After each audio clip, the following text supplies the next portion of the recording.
Little headsets, because I'll be introducing Emmanuelle Hébert in French.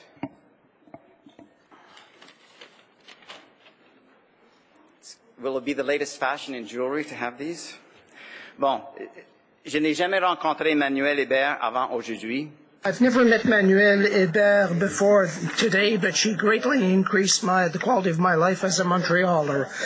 Every week, I think I go pass in front of an enormous mural, a really enormous mural, and it is blue, green, yellow, and really with really lively colors. It's a tree called Diversity, and this mural celebrates the diversity that exists in my neighborhood. I cannot go before this mural without feeling that I live in a community that is interested by diversity that is there before me. There are murals, similar murals throughout the city of Montreal, and these murals, the thousands of Montrealers, men and women, see them every day while they go about their business and feel better within themselves. These murals are the result of MU, and Emmanuelle Hébert is the co-founder of MU. It's an organization, a charitable organization, whose mission is to promote social development and public art in Montreal. Emmanuelle Hébert is a political scientist, active militant. She is one of the founders for democracy and citizenship, and she is a member of the Bridge Between Generations, and she is vice president of the Council of Montreal Women. And she has always worked for just social justice and for inclusive democracy. And so it is my pleasure to introduce Emmanuelle Hébert.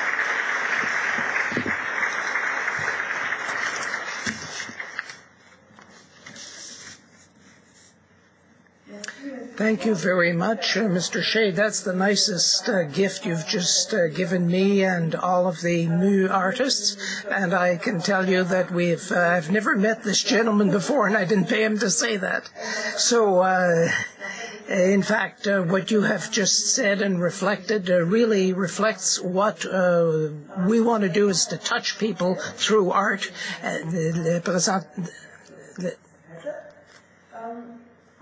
And so what I would like to do with you today is to share with you what has led me to where I am today in front of you, with the project that I can now share with you, and also to give you a few reflections that have been dominating us for 5 years. They say a picture is worth 1,000 words, so I would like you first of all to watch a short video which will give you a little bit more of an idea what MU is and what MU means, and that would allow us to get back into this after lunch. Thank you.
So, who wants to take a chance? What does mu mean?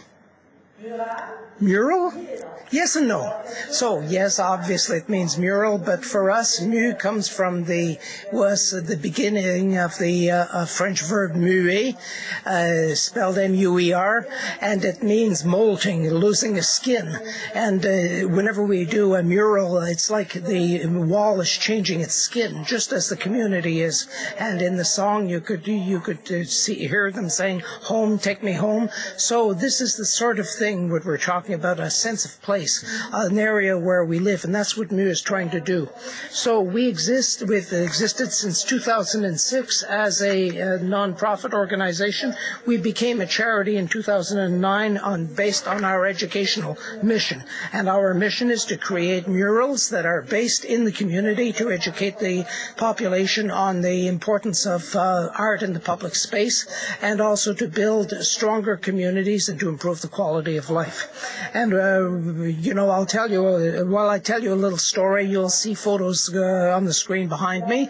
And for example, there's the mural diversity that was just mentioned. You'll see it is a huge mural, and also we'll be talking about the one that you saw in the video, which is at the Habitation Jeune Masse, which is one of the largest units and oldest units of social housing in Montreal and in Quebec. I'll speak about it later. So let's start up with the photos while I speak. So the small story, we are two people, myself and Elisabeth Landa, that in Montreal, and we have worked together when we were employees of Cirque du Soleil. I'm going through this quickly, but it will give you an idea. We went to Philadelphia, and we saw our inspiration is the mural arts program that exists in Philadelphia, has existed for 30 years, and this has completely transformed the face of the city, not only because of the type of mural, but also because it's based in the community and on work with the young people. We lived with this idea, we continued our lives, and finally we came to a crossroads where we decided we wanted to make a difference by working together, because there's always something interesting for us in this. Here's the diversity that he mentioned. And so we have decided that since we loved Montreal, we would try to make a difference in our city. And this is really the city of Philadelphia that inspired us. And we would not be where we are today if they had not been so generous and helpful. And as I mentioned, we wanted to make a difference. We wanted to create something whose final impact would be an impact on creating stronger communities and to put beauty and art into our lives. And to help us with our survival, whether it's in terms of our modern world where we sometimes forget to breathe because of all the technology and so on, and this gives us a chance to go on and reminds us. And we wanted to get out of the beaten path and not wait on other people. And so we wanted to, this is for me typical of social entrepreneurship, and in your sector as well. And so here we see we started with our books from Philadelphia, and we went to see people who are still our partners today. And so we base our philosophy around two axes of intervention, which essentially are based on our philosophy. First of all, that the process is as important as the result. Obviously, you have to think about the result, but you can't neglect the way you get there. And on the other hand, the result is also as important as the process. And so finally, as a result, we have excellent results, strong results. And some people find it nicer or less nice, but we recognize the quality. And also, has to be a common sense, a common feel, because otherwise it will not have sufficient impact in the community. You put up the mural and 2 days later, people don't care about it anymore unless it creates a certain feel. These were simply words that we had heard in Philadelphia, but we realized that eventually that the mural becomes a lever for other social changes, because people start changing their perception of their community and they start making other changes. And so, in fact, we are based on two axes. First of all, democratizing art, and so that everybody have access. It's a right that people have a right to access art, and there are all kinds of places in Montreal to do it, whether you're in the heart of downtown or elsewhere, and also to support artists financially, and also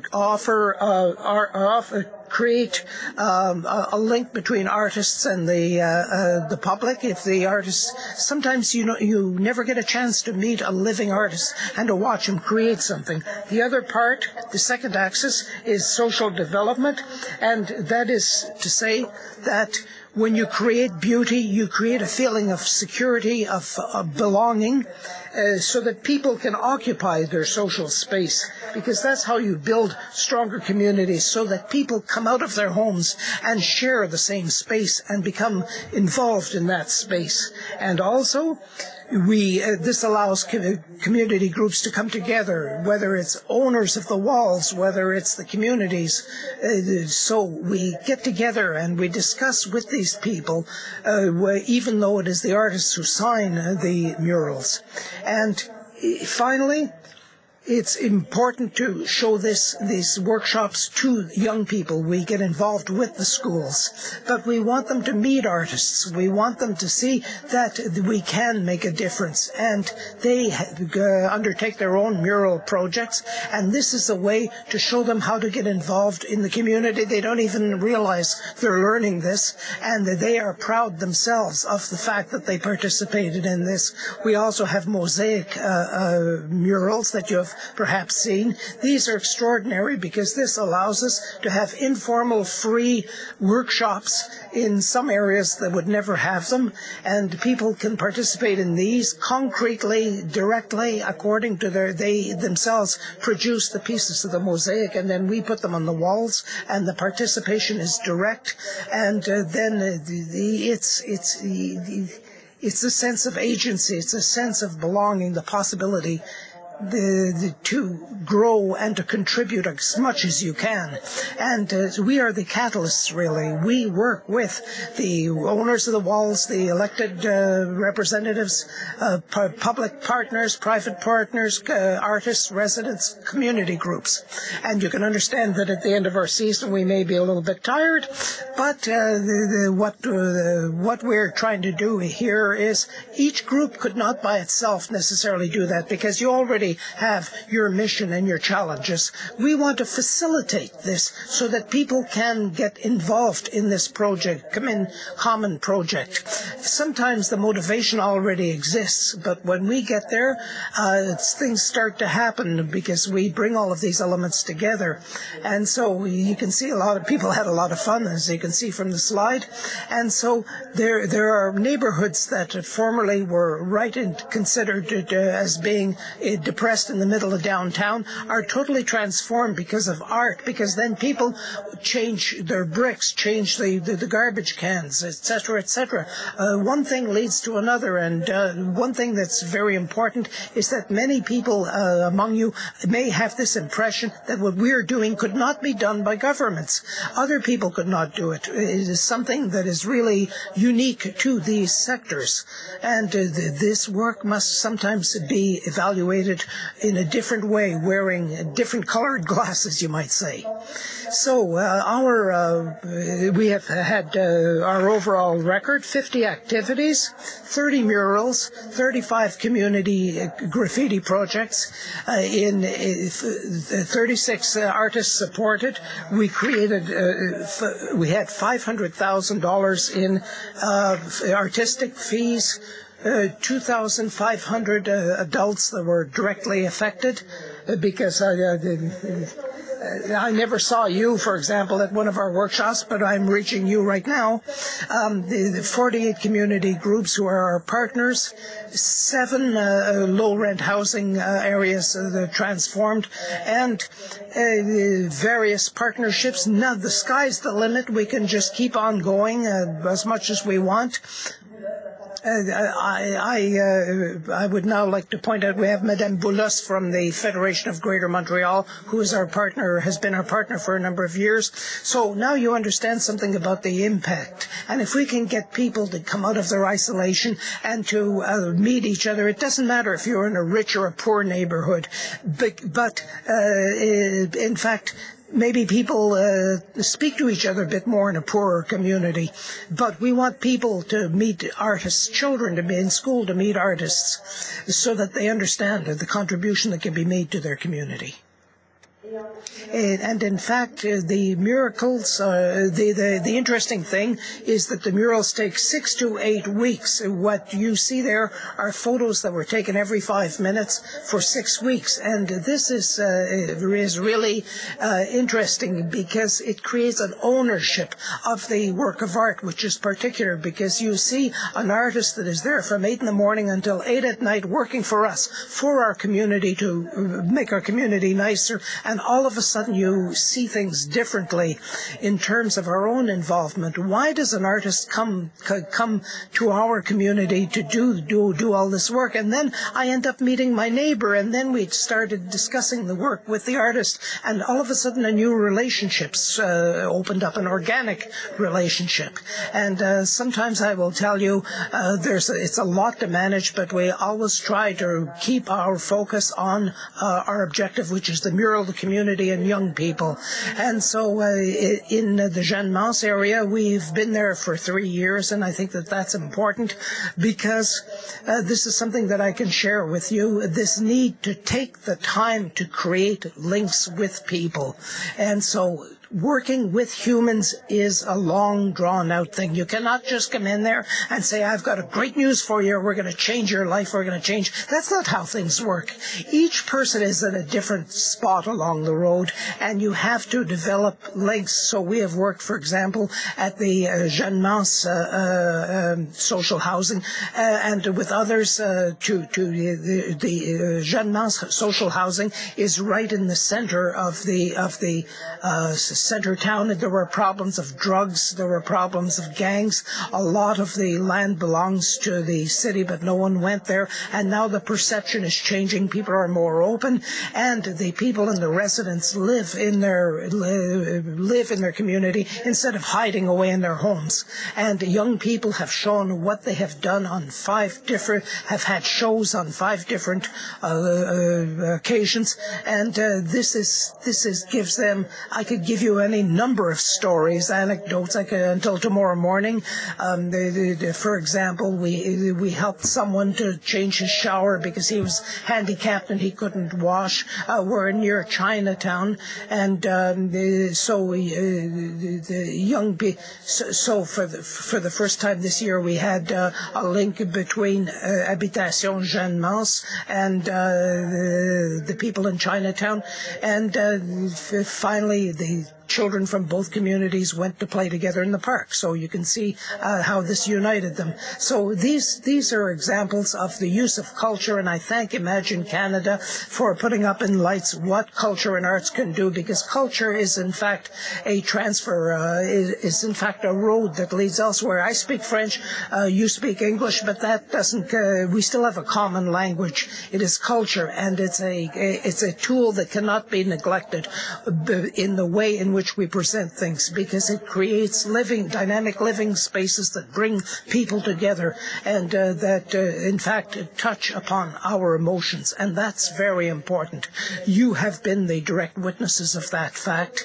It's not always easy to put figures, quantify, how do you quantify how much your emotions were touched and how your perception of your role was changed. You can't quantify that, but we shouldn't forget about cultural citizenship and how people develop their own concept of citizenship through their use of art. And I don't think we can forget as well, because culture is often the first sector that disappears in terms of economics. So, first of all, I have given you an overall view of what MU is, and so perhaps I'd like to hear from you, see if you are in agreement. But first of all, what everyone has been telling me since Monday is, but how do you measure the impact? How do you measure? What are your measuring tools? And I'll tell you, it's a challenge. Yes, there are some data that are easy to collect. How many people came to your workshops? How many people came to your meeting? I told you, I gave you 2,500, 1,500. Click, click, click.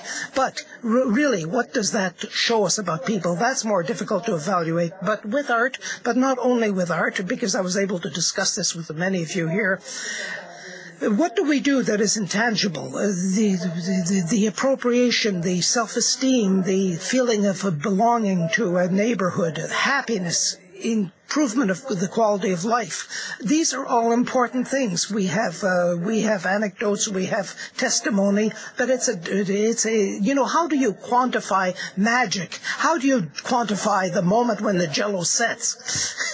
When you're there and you see the relationships developing, you see people who didn't even say hello, who now bring out crepes and coffee. You can never see those gestures show up in the figures. They can't quantify it. But how can you represent that? How can you transmit it to our financial partners who, rightly enough, want a few figures to know what we're doing with the money? So it's all justifiable, but we have to work together to find certain markers, certain indicators that are accurate and that represent what they're supposed to represent, but that do not cause us to spend every year, have to say, well, gee, that marker didn't work, let's try another one. And so we are going to spend so much time measuring our success that we won't have any success. So, in fact, we should be able, as a team, to speak to each other and to say, I need that, and you say, well, I can give you this, and I can help you with this, and you have certain forms of expertise, certainly, that we need. So we should really be able to work together to go beyond this idea of having to check in the box and fill in the form. We have to go a little further than that, and so I invite all of the partners that are here to go right on the site and come and see what we're doing. Come see the magic with your own eyes, because there's nothing like seeing for believing, and then follow your instincts and we can work together. And another thing is that social changes are a long-term deal. I said so earlier. There's no magic formula, because otherwise we would have solved everything in a couple of days, wouldn't we? I talked, for example, how it took 3 years with the Chinese community to get together with them. And for that kind of thing, you have to work. And every year you have to be able to quantify our success, well, what does it represent if you have to give a report every single year to try to quantify what we have to do so that our actions will have a measurable impact? So you understand where I'm coming. So we have to have medium-term and long-term partnerships, not just because everybody says it's important, but because it would benefit everyone, as well as the financial partners, because you would have more concrete results, and for us as well, because we could really work on this with the people who help us.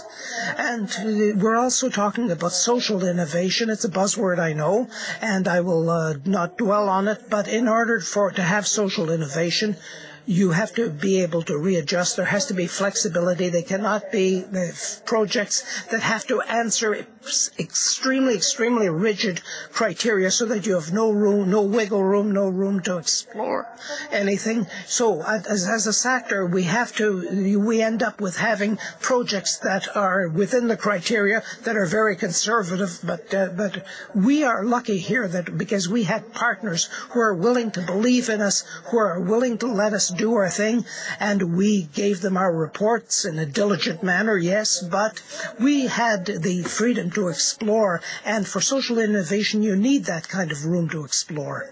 I would like finally to say something to the people who are on the ground.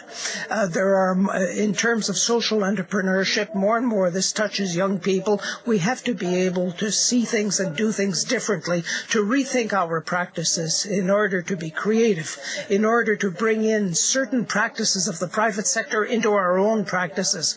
It doesn't mean that we've sold our soul to the devil or that we are no longer have our integrity, but we have to get rid of dogmatic ideas or practices that themselves have become too rigid.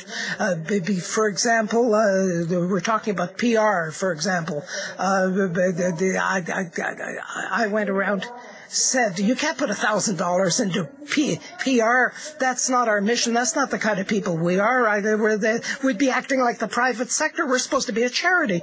No, that's not a productive way to think, because perhaps by spending $1,000 in PR, you'll be able to accomplish your mission much better, because people will know you exist. You'll be able to reach your partner. So you have to allow, as a sector, we have to allow ourselves to be flexible in such areas, especially if we want to retain our young staff, because that's what's happening in terms of social partnership, and we have to be open to that. Je vais conclure, en fait, avec la métaphore utilisée par le gouverneur général, qui, sur la it's about the complement between physics and chemistry. I'm really bad at sciences, but I was able to understand the metaphor because it was really something that I understood well. At MU, we act as catalysts, and I went to see in the dictionary what does that mean. Is it physics or chemistry? But it really corresponds to the image that he provided. At MU, what we do is chemistry. Remember, yesterday he was saying sometimes some actions, it's just one drop of coloring in the glass of water. That's magic. And you know how many people you touch. Sometimes it's a little drop in an ocean, but sometimes it's better, but it's clear and precise. You can see it. Other times you mix, and it's a bit longer, and it's not one drop, but it's the whole water that changed into wine or something else. But finally, you change the culture. And I believe if we want to go towards the future, if we want to develop what we want to say, and we want to answer the needs as a sector, we have to allow these two kinds of intervention to coexist. Maybe we should not think about providing the same kind of reports and so on and so forth. We have these two kinds of interventions that will be able to make a difference, and it will be holistic because it's complete. So I will invite you to think about all this, but also to be innovative and think that you can have a failure, because when we started, if we had thought about that, I would probably not be here. You have to go forward. You have to be able to work together. Thank you very much.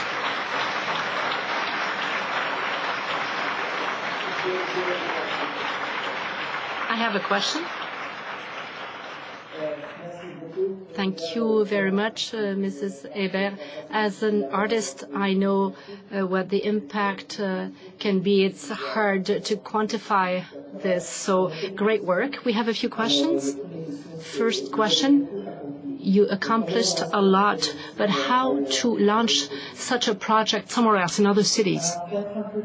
You have to be a little crazy. No, it's not true. In fact, for us, and I will tell you a little story, but I will give you an idea. You have to find champions. You have to find people that will be ready to do something. We had an idea. We were thinking, do we try to do this? Yeah, we'll do that 6 months, a year. All right. We went to see the Cirque du Soleil people. They knew the program in Philadelphia, so we had the support of something that already existed. And is this realistic? And they said yes. And they say, not only that, but we will pay the first mural in Saint-Michel. We didn't have a name. We didn't know how to do murals or anything, but we said, all right, let's go. And after that, we did what was to be done. We went to Philadelphia. They went to Montreal. They came to Montreal for a week.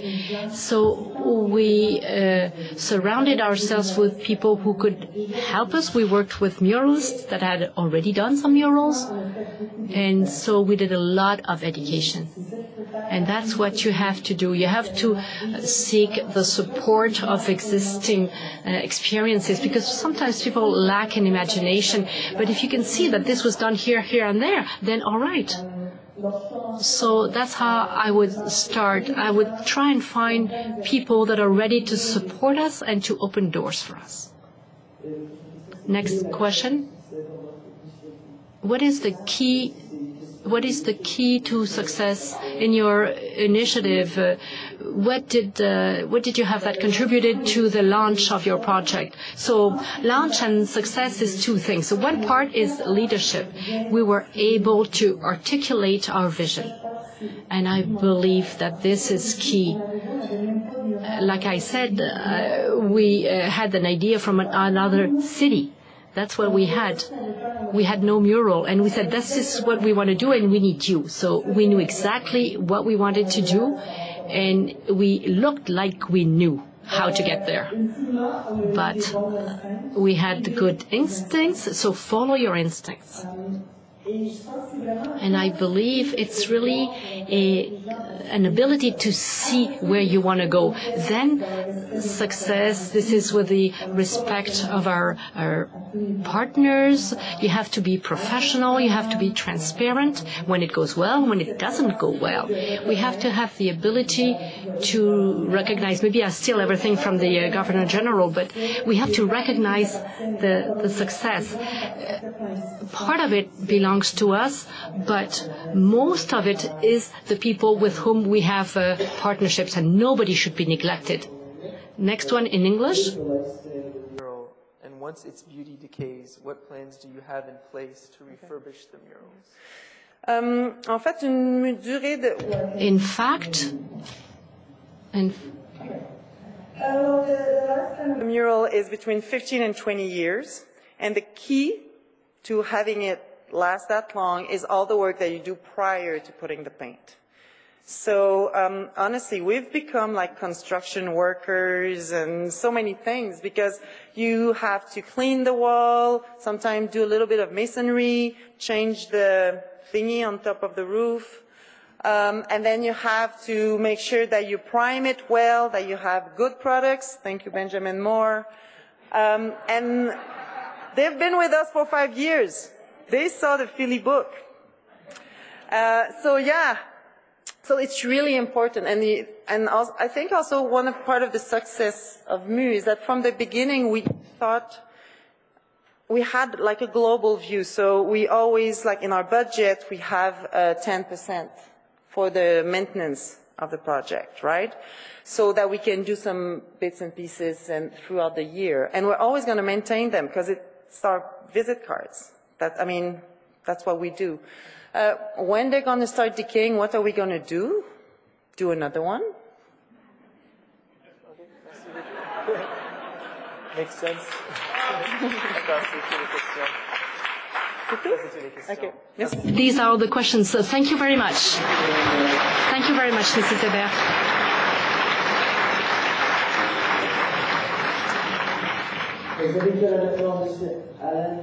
I would invite Mr. Alain Pinault, the president of the Canadian Federation for the Arts, to thank Mrs. Hébert. So here's Mr. Pinault. Hello. It's a pleasure and an honor for me to have been invited to thank Emmanuelle Hébert. She is a young woman. She's dynamic. You saw that. You saw her leadership as well. I was struck when I met her for the first time at the reception on Monday evening, and I know she's a kind person, so I know that she will allow me to thank someone else before her. I will thank Imagine Canada for having given such an important space to arts and culture in the organization of the summit. We were involved right from the start, and it's strange because one of the things that strike me is that if most cultural organizations in the country at the local, regional, and national levels, most of these organizations can give receipts for income tax deductions, but they are not really present in this environment. There's very little organizations that belong to Imagine Canada. There's very few organizations that have the means to be here in this conference. I was talking with my colleagues from the sector, and that's one thing that we have to work on. So congratulations to Imagine Canada to recognize the culture and arts sector, because this is part of the whole of the collective movement for charities. The perception that we have, like people say, oh, you belong to the arts world? We are not perceived as contributing as much as you do to the world in which we live. So I believe that this is extraordinary that Imagine Canada would notice that. So thank you very much to the people who organized the Congress to find someone, the master of ceremony, who's a poet. And as the Governor General said, he's really a good representation of Canada. It's a cultural autonomy in a mix that is not a melting pot. So thank you very much to Emmanuelle. She gave a very clear image of the contribution that arts and culture can make.